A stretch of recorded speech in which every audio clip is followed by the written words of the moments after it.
एक प्रश्न दिया गया था 67th बीपीएससी मेंस के फर्स्ट पेपर का जो हिस्ट्री एंड कल्चर का सेक्शन है उसमें एक बहुत ही महत्वपूर्ण प्रश्न है और ये प्रश्न हमेशा रिपीट करता है। और प्रश्न आप देख रहे हैं, ये प्रश्न है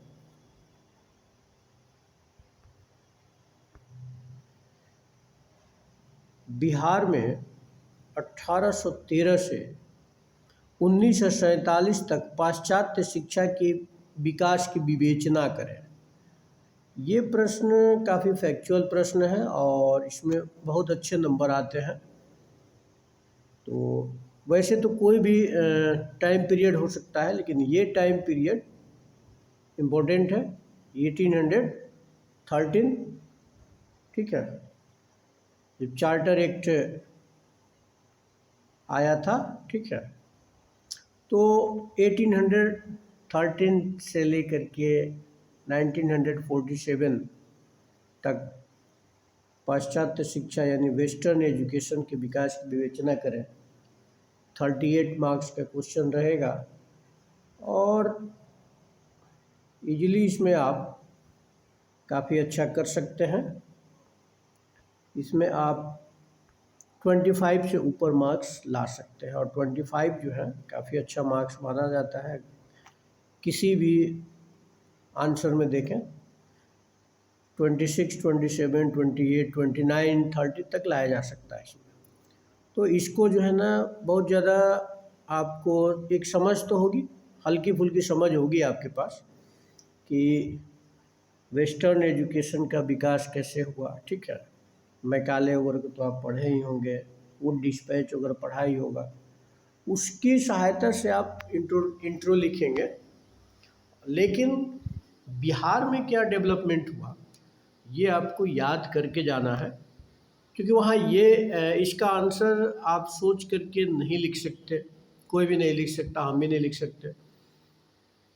मेरे समय में ये क्वेश्चन आया था इसी तरह का, तो उसी तरह से छाप करके हम लोग आए थे। आप भी उसी तरह से छाप करके याद करके जाइए और उसको लिख दीजिए। तो इस तरह के प्रश्न जो है ना जनरली आप रट करके जाते हैं, याद करके जाते हैं, लिख देते हैं।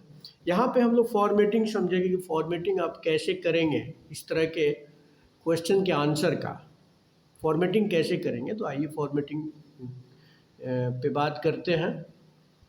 आंसर फॉर्मेट की बात करें तो सबसे पहले आप क्या करेंगे, सबसे पहले इंट्रो देंगे, भूमिका देंगे।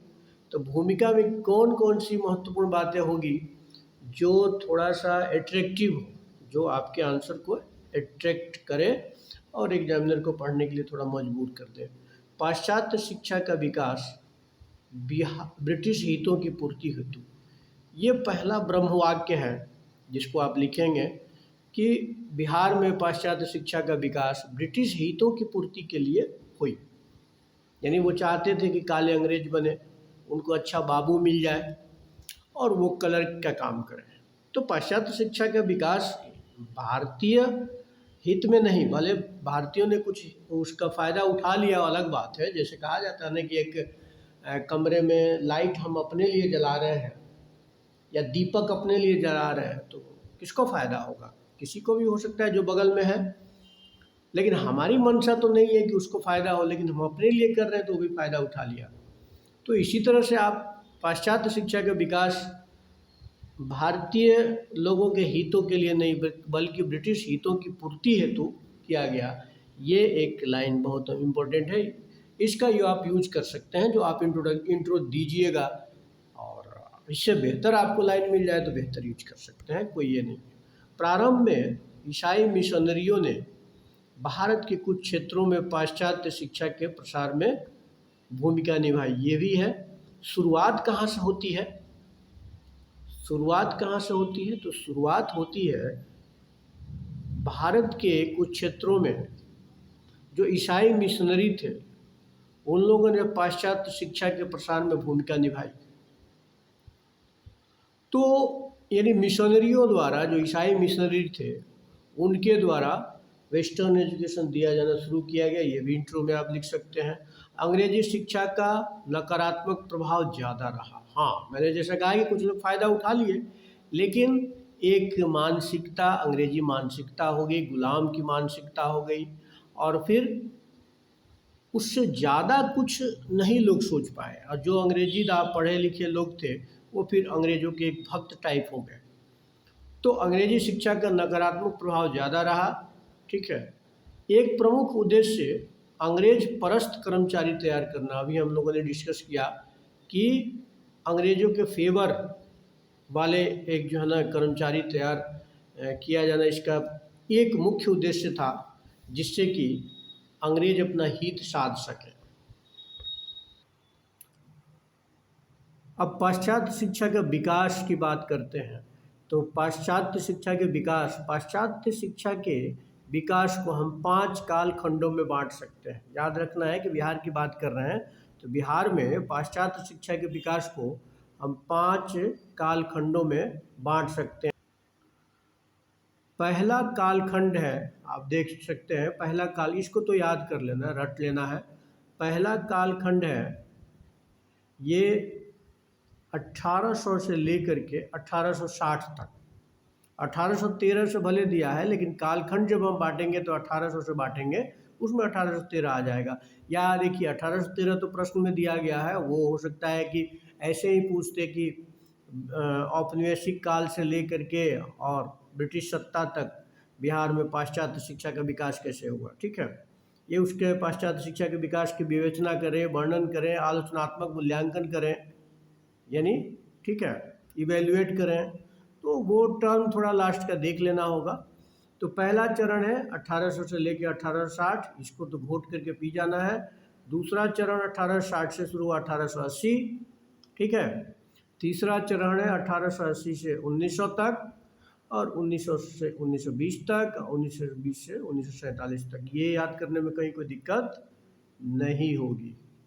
ठीक है, ये आपका काम आसान करने वाला है आगे चल करके।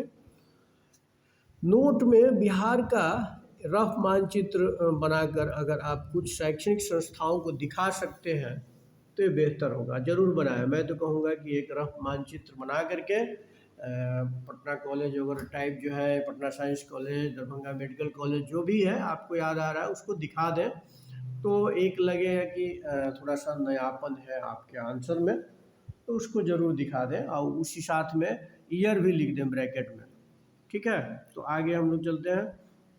1813 का चार्टर एक्ट, वो पहले कालखंड में आ जाता है। 1813 का चार्टर एक्ट है ना, बहुत इम्पोर्टेंट, हाई स्कूल से पढ़ते आ रहे होंगे, और बचपन की पढ़ी हुई चीज़ें कोई भूलती नहीं है। मुक्त व्यापार नीति के साथ साथ प्रति वर्ष 1 लाख रुपया शिक्षा पर खर्च करने का प्रावधान किया गया है ना। कितना? 1 लाख रुपया। 1 लाख रुपया प्रति वर्ष खर्च करने का प्रावधान किया गया। ये पहली बार अंग्रेज़ों ने सोचा। ठीक है, अंग्रेज़ों में जो ब्रिटिश ईस्ट इंडिया कंपनी की सरकार थी, अभी तो क्राउन की सरकार आई नहीं थी, तो उसने सोचा केवल, ठीक है, एक प्रावधान किया गया 1 लाख रुपया शिक्षा पर खर्च करने का प्रावधान पहली बार। यानी आप देख सकते हैं कि शिक्षा को कितना नेगलेक्ट किया गया। फिर 1835 का मैकाले घोषणा बहुत इम्पोर्टेंट है। ठीक है, 1835 का मैकाले घोषणा की बात करें तो शिक्षा का माध्यम अंग्रेजी बन गया। यहाँ पे शिक्षा का माध्यम क्या बना? अंग्रेजी बना। ठीक है, और पटना पूर्णिया जिला स्कूल की स्थापना हुई। 2 जिला स्कूल की स्थापना होती है इस मैकाले घोषणा पत्र के बाद, पटना में और पूर्णिया में जिला स्कूल, इसको याद कर लेना है। इसके बाद देखें तो 1847 में पटना में सेंट जोसेफ स्कूल की स्थापना हुई। बहुत फेमस स्कूल है पटना का, सेंट जोसेफ। ईयर भी याद कर लेना। अगर मान लीजिए कोई साल लिखता है 1847, इसको याद करना आसान है। 1947 से सीधे 100 साल पीछे चले जाइए तो आप याद कर लोगे। ठीक है, 1847 में पटना में सेंट जोसेफ स्कूल की स्थापना हुई। ठीक है, 1854 का फिर फेमस वुड डिस्पैच बहुत फेमस है, चार्ल्स वुड की अध्यक्षता में 1854 का। पहली बार इसमें कुछ अलग प्रावधान किए गए, जिसमें ये तो फॉर्मेटिंग है, आप इसी के आधार पे अपना आंसर को फॉर्मेट कर सकते हैं अच्छे से। शिक्षा के क्षेत्र में इसको मैग्ना कार्टा कहा जाता है, बहुत ही इंपॉर्टेंट लाइन है, ठीक है, कहीं मिल जाता है, एनसीईआरटी वगैरह में मिल जाता है, या किसी भी जो है ना अच्छी बुक में मिल जाता है। शिक्षा के क्षेत्र में इसको मैग्ना कार्टा कहा जाता है। सबसे पहले व्यावसायिक एवं तकनीकी शिक्षा पर जोर दिया गया, ये भी खास बात है, पहली बार कमर्शियल एजुकेशन और टेक्निकल एजुकेशन पर जोर दिया गया। प्रारंभिक स्तर पे खास बात देखिए, प्रारंभिक स्तर पर वर्नाक्यूलर स्कूल खोले गए। वर्नाक्यूलर स्कूल का मतलब हो गया देसी भाषा में चलने वाले स्कूल। पहली बार देसी भाषा में वर्नाक्यूलर स्कूल खोले गए। और महिला शिक्षा की सर्वप्रथम बात की गई, महिला शिक्षा की सर्वप्रथम बात की गई। तो आप देखें कुछ नए जो है ना प्रावधान यहाँ किए गए, इतने सारे प्रावधान किए गए, इसको शिक्षा के क्षेत्र में इसको हम मैग्ना कार्टा कहा गया। और सर्वप्रथम व्यावसायिक शिक्षा की शुरुआत यानी जोर दिया गया, तकनीकी शिक्षा पर जोर दिया गया, वर्नाक्यूलर स्कूल खोले गए और महिला शिक्षा की बात की गई। तो ये आप लाइन आपको लिखना ही लिखना है, ठीक है।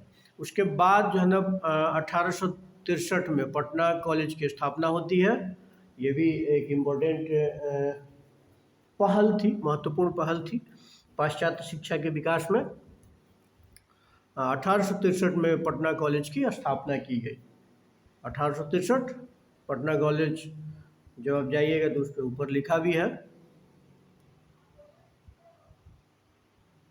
इसी तरह से आप देखें कि 1886 में Mohammedan Anglo Arabic school Patna की स्थापना की गई। ये सारे जो है ना नाम और उसका ईयर आपको याद कर लेने हैं। 1886 में 1886 में Mohammedan Anglo Arabic school Patna.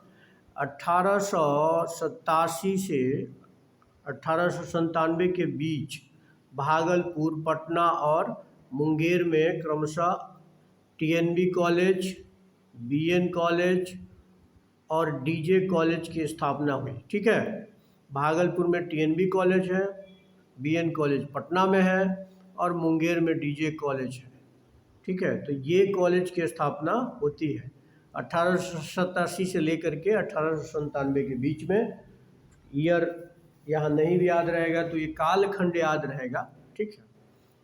इसी बीच 1882 में प्राथमिक और माध्यमिक शिक्षा के लिए हंटर आयोग का गठन हुआ था। पढ़ा भी होगा, शिक्षा का जब विकास है तो हंटर कमीशन, इसने प्राथमिक शिक्षा पर फोकस किया था हंटर। तो हंटर कमीशन का प्रभाव बिहार की शिक्षा पे भी पड़ा, पूरे भारत पे पड़ा, तो बिहार की जो वेस्टर्न एजुकेशन पॉलिसी है उस पर भी पड़ा। तो हंटर कमीशन हो गया। 1902 में कृषि से संबंधित शोध एवं प्रयोग केंद्र की स्थापना की गई। 1902 में कृषि से संबंधित शोध एवं प्रयोग केंद्र की स्थापना की गई। 1909 में पटना में विधि महाविद्यालय की स्थापना की गई, इन लॉ कॉलेज पटना। 1914 में पटना के बांकीपुर में बालिका इंटर स्तरीय विद्यालय की स्थापना की गई, ठीक है। तो ये जो विकास बिहार में हुआ, आप देखिए कॉलेज के रूप में, इंस्टीट्यूट के रूप में, शोध संस्थानों के रूप में विकास हुआ, ठीक है। इसके बाद आप देखें 1917 में पटना विश्वविद्यालय की स्थापना होती है। 1917 में पटना विश्वविद्यालय स्थापित होता है, ये तो सबको पता है। और 2017 में इसकी 100वीं वर्षगांठ मनाई गई है। ये आप चार्ट में भी दिखा सकते हैं, जैसे भी आपको दिखाना दिखा सकते हैं। 1917 में ही सैडलर कमीशन का गठन हुआ था। सैडलर कमीशन बहुत ही महत्वपूर्ण, जैसे हंटर कमीशन है वैसे सैडलर कमीशन है। सैडलर आयोग जो है ना उच्च शिक्षा के लिए काम जो है ना किया। उच्च शिक्षा के लिए व्यावसायिक एवं तकनीकी शिक्षा के अंतर्गत डिप्लोमा एवं डिग्री के उद्देश्य से महाविद्यालय की स्थापना की गई। ठीक है, इसने कहा कि डिप्लोमा कोर्स को अलग किया जाए और डिग्री कोर्स को अलग किया जाए। जो हम लोग 10+2+3 का पाठ्यक्रम देखते हैं तो उसकी शुरुआत वहीं से पड़ जाती है, ग्रेजुएशन वगैरह की शुरुआत वहीं से पड़ जाती है 12+3। तो डिग्री के पाठ्यक्रम को अलग और डिप्लोमा के पाठ्यक्रम को अलग किए जाने का इसमें प्रावधान था, इसने रिकमेंडेशन किया था। और धनबाद में खनन शिक्षा से संबंधित ISM की स्थापना की गई। ठीक है, माइनिंग जो इंस्टीट्यूट है धनबाद में, इसकी स्थापना हुई। तो ये आप देखिए किस तरह से क्रम चल रहा है। जैसे हमने शुरुआत किया 1813 से लेकर के क्या क्या विकास हुआ उसको हम लोग यहाँ देख रहे हैं। फिर 1928 पटना साइंस कॉलेज, ये सारे कॉलेज को आपको याद कर लेना होगा। देखिए साइंस के क्षेत्र में भी कुछ काम हुए। पटना साइंस कॉलेज की स्थापना हुई 1928 में। और 1929 में हार्टोग कमेटी, 3 कमेटी को तो एटलीस्ट आप लिख ही देंगे। हंटर कमेटी, हंटर कमीशन जो है ना, उसके बाद सैडलर कमीशन और फिर 1929 का हार्टोग समिति। बिहार में शिक्षित लोगों की संख्या बहुत कम थी। इसके रिपोर्ट के अनुसार बिहार की दयनीय स्थिति थी। हार्टोग कमेटी ने कहा कि बिहार में पढ़े लिखे लोग बहुत कम थे उस वक्त। आज भी कम है, आज भी हम जो है ना लिटरेसी रेट सबसे कम रखते हैं बिहार में, उस वक्त भी सबसे कम था। 1900 इसी बीच में आप देख सकते हैं 1924 पटना इंजीनियरिंग कॉलेज डाल सकते हैं, 1925 पटना मेडिकल कॉलेज। आसपास है तो याद रख सकते हैं 24 में पटना इंजीनियरिंग कॉलेज और 25 में पटना मेडिकल कॉलेज। यानी तकनीकी शिक्षा के विकास में भी काम हुआ। देखिए 2 तरह के प्रश्न पूछे जाएंगे। अगर पाश्चात्य शिक्षा के विकास पूछा जाता है तो उसमें तकनीकी शिक्षा भी आ जाएगा, क्योंकि तकनीकी शिक्षा भी पाश्चात्य शिक्षा का ही रूप है। तो जो टेक्निकल एजुकेशन थे पटना साइंस कॉलेज के रूप में, आपका पटना इंजीनियरिंग कॉलेज के रूप में या पटना मेडिकल कॉलेज के रूप में, तकनीकी शिक्षा है जो कि पाश्चात्य शिक्षा के ही पार्ट है। ये नहीं कि आप तकनीकी शिक्षा को आप छोड़ दीजिएगा, पाश्चात्य शिक्षा पूछेगा तो। यही चीज़ है, किसी भी तरह की कोई कोताही नहीं बरतनी है और इशारा कुछ रट के जाना है और अच्छे से लिख देना है। इसके बाद आप देखिए 1939 में 1939 में government school of arts craft की स्थापना की गई 1939 में। बाद में पटना विश्वविद्यालय में इसको शामिल कर लिया गया। ठीक है, government school of arts craft. तो इस तरह के आप देखिए कई इंस्टीट्यूट शुरू से 1813 के बाद किस तरह से डेवलपमेंट होता है, चाहे वो कमेटी के रूप में, वुड डिस्पैच के रूप में हो, मैकाले मिनट के बाद वुड डिस्पैच हो, हंटर कमीशन हो, फिर जो है ना आपका सैडलर कमीशन हो, हार्टोग समिति हो। ठीक है, तो ये आप इसका वर्णन करेंगे और साथ साथ कौन कौन से इंस्टीट्यूट स्थापित हुए उसका भी वर्णन करेंगे। देखिए लाइन से आप लिख देंगे तो फिर जो है ना अच्छे नंबर इसमें आएंगे। इसके बाद समीक्षा और निष्कर्ष में, जैसे इंट्रो हमने दिया तो 2-4 लाइन समीक्षा और निष्कर्ष की बात करते हैं। तो शिक्षा का औपनिवेशिक, ध्यान से इसको सुनना है, शिक्षा का औपनिवेशिक स्वरूप था। कुछ भी हो, कितना भी अच्छा हो, कॉलोनियल जो है ना उसका पैटर्न था ना, तो अच्छा हो ही नहीं सकता। ठीक है, वो मकसद उनका दूसरा था। भले आप जो है ना ले लें, अपना फ़ायदा ले लिया। जैसे मैंने कहा दीपक जलाने पे दूसरा कोई ना कोई फ़ायदा ले ही लेता है, आप अपने लिए भले जलाइए। तो शिक्षा का औपनिवेशिक स्वरूप था। इसका उद्देश्य क्या था? कर्मचारी वर्ग तैयार करना। भारतीय समाज पर कोई खास सकारात्मक प्रभाव नहीं पड़ा इसका। कुछ खास लोगों पे पड़ा, लेकिन आम जनमानस, आम लोगों पे, मध्यम वर्ग पे कोई खास प्रभाव नहीं पड़ा। व्यावसायिक शिक्षा को विशेष महत्व नहीं दिया गया। पाश्चात्य शिक्षा तो क्लर्क पैदा करने की एक रणनीति थी, तो व्यावसायिक शिक्षा को बहुत ज़्यादा उसमें महत्व नहीं दिया गया। महिला शिक्षा की उपेक्षा की गई। वुड डिस्पैच में बात की गई, लेकिन वो नाम मात्र, महिला शिक्षा की कुल मिलाकर उपेक्षा की गई, सारा कुछ कंक्लूजन में देना है बाबू, ठीक है। उच्च शिक्षा संस्थानों का अभाव रहा, इक्का दुक्के उच्च शिक्षा संस्थान बने जो ऊंट के मुंह में जीरा के बराबर थे। पाश्चात्य शिक्षा से राष्ट्रवाद की समझ बढ़ी, ये तो जरूर है। लोग पढ़ लिख गए तो नेशनलिज्म क्या हो गया जान गए। वही ना हम कहे कि आप भले हमको फ़ायदा मत पहुंचाइए लेकिन हम ले लेंगे, तो कुछ लोग ले लिए तो उसके बाद जो है आपका आईएनसी की स्थापना होती है तो नरम दल पैदा होता है, फिर जाकर के गरम दल, तो धीरे धीरे समझ बढ़ी ना, ठीक है। नेशनलिज्म की समझ बढ़ी जिसमें राजा राम मोहन राय जैसे लोगों का योगदान रहा, जो पुनर्जागरण हुआ उसका योगदान रहा, पढ़े लिखे लोगों का सूर्यनाथ बनर्जी से लेकर के दादा भाई नौरोजी तक का योगदान रहा। तो पाश्चात्य शिक्षा से राष्ट्रवाद की समझ बढ़ी और लोकतंत्र, समानता, स्वतंत्रता आदि पाश्चात्य विचारों से राष्ट्र चेतना बढ़ी। कितने सुंदर लाइन है, आप उसको भले इग्नोर कर दें। लोकतंत्र, समानता, स्वतंत्रता आदि पाश्चात्य विचारों से राष्ट्रीय चेतना बढ़ी, बहुत इम्पोर्टेंट। इस तरह का आप थोड़ा सा निष्कर्ष ऐसा होना चाहिए कि लास्ट में कोई पढ़े तो थोड़ा सा क्या उसका मन प्रफुल्लित हो जाए या कुछ सोचने पे विवश कर दे। एक दो लाइन ऐसे आप रखिए जो फ्यूचर जो है ना दिखाए। लेकिन कुल मिला करके औपनिवेशिक शिक्षा से बहुत ज़्यादा फायदा नहीं हुआ, ठीक है, जितना होना चाहिए, क्योंकि उसका मकसद दूसरा था, ठीक है। तो ऐसे ही हम लोग डिस्कस करेंगे। उम्मीद है आप सभी को अच्छा लगा होगा, इसके आधार पर तैयार कीजिए। नहीं भी अच्छा लगा होगा तो भी एक बार सुन लीजिए, हो सकता है कि आप बेहतर जानते हो, ठीक है, और बेहतर नहीं जानते हैं तो भी देखिए, बेहतर जानते हैं तो भी देखिए।